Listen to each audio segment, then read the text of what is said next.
ഇടത് ചരിത്രകാരന്മാരുടെ ചരിത്ര വിരുദ്ധതയെ നിർഭയം പ്രതിരോധിച്ച ചരിത്രകാരനാണ് doctor MGS നാരായണനെന്ന് BJP സംസ്ഥാന അധ്യക്ഷൻ രാജീവ് ചന്ദ്രശേഖർ. വിയോഗം ദേശീയ നഷ്ടമാണെന്നും അദ്ദേഹം പറഞ്ഞു. ചരിത്ര നിർമ്മിതിയിൽ സത്യസന്ധത പുലർത്തിയ ചരിത്രകാരനാണ് MGS എന്നും അദ്ദേഹം അനുസ്മരിച്ചു. ഇടത് ചരിത്രകാരന്മാരുടെ ചരിത്രവിരുദ്ധതയെ നിർഭയം പ്രതിരോധിച്ച ചരിത്രകാരനാണ് ഡോക്ടർ MGS നാരായണനെന്ന് രാജീവ് ചന്ദ്രശേഖർ അനുസ്മരിച്ചു. ഭൗതികദേഹത്തിൽ അന്ത്യാഞ്ജലി അർപ്പിച്ച ശേഷം സംസാരിക്കുകയായിരുന്നു അദ്ദേഹം.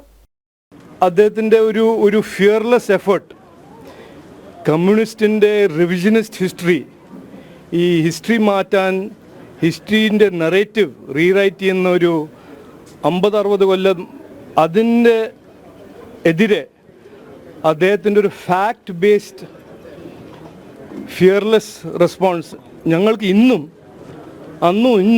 നാളെ ഒരു ഇൻസ്പിറേഷണൽ കാര്യമാണ്. അതുകൊണ്ട് അദ്ദേഹത്തിൻ്റെ മരണം ഞാൻ കാണുന്നത് ഒരു വളരെ സാഡ് മൈൽ സ്റ്റോൺ ആണ് നമ്മുടെ എല്ലാവരുടെയും ഹിസ്റ്ററിയിൽ.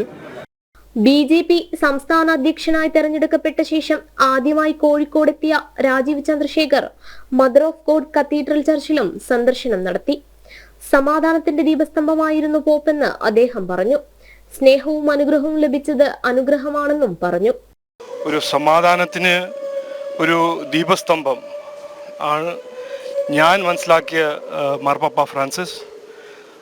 അദ്ദേഹം ഒരു സാധാരണ ക്രിസ്ത്യൻസിനും ദുർബലമായ ക്രിസ്ത്യൻസിനും ഒരു കോമൺ മാൻസ് പോപ്പാണെന്ന് എല്ലാവരും പറഞ്ഞു. അങ്ങനെയാണ് ഞാനും കാണുന്നത്. ഇന്ത്യയോട് ഒരു വലിയ സ്നേഹം ഉണ്ടായിരുന്നു അദ്ദേഹത്തിന്. അശോകപുരത്തെ ചേറ്റുപുഴക്കാരൻ വീട്ടിലെത്തിയ അദ്ദേഹം ഫ്രാൻസിസ് മാർപ്പാപ്പയുടെ അന്ത്യശുശ്രൂഷ ചടങ്ങ് ടെലിവിഷനിൽ തത്സമയം കണ്ടു. BJP സംസ്ഥാന ജില്ലാ ഭാരവാഹികളും സംസ്ഥാന അധ്യക്ഷനെ അനുഗമിച്ചിരുന്നു. ജനം, കോഴിക്കോട്.